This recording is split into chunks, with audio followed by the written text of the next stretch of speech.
Details చూస్తే బీహార్ ముఖ్యమంత్రిగా నితీష్ కుమార్ 10వ ప్రమాణం చేయనున్నారు. పట్నా గాంధీ మైదానంలో గురువారం ఉదయం 11:30 గంటలకు నితీష్ ప్రమాణ స్వీకారం చేస్తారు. ఈ కార్యక్రమానికి ప్రధాని మోదీతో పాటు బీజేపీ, ఎన్డీఏ పాలిత రాష్ట్రాల సీఎంలు, డిప్యూటీ సీఎంలు, సీనియర్ నేతలు హాజరు కానున్నారు.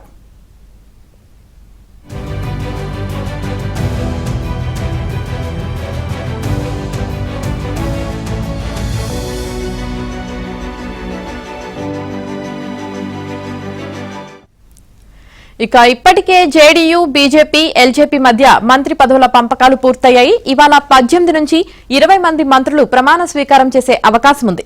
ప్రతి 6 ఎమ్మెల్యేలకు ఒక మంత్రి పదవిని ఇచ్చే ఫార్ములాకు ఎన్డీఏ కూటమిలో అన్ని పార్టీలు అంగీకారం తెలిపినట్లు సమాచారం. ఇందులో భాగంగా బీజేపీకి 15 నుంచి 16, జేడీయూకి 14, ఎల్జేపీకి 3, హామ్, ఆర్ఎల్ఎంకు ఒక్కో మంత్రి పదవిని ఇచ్చేలా పంపకాలు జరిగినట్లు ఎన్డీఏ నేతలు చెబుతున్నారు.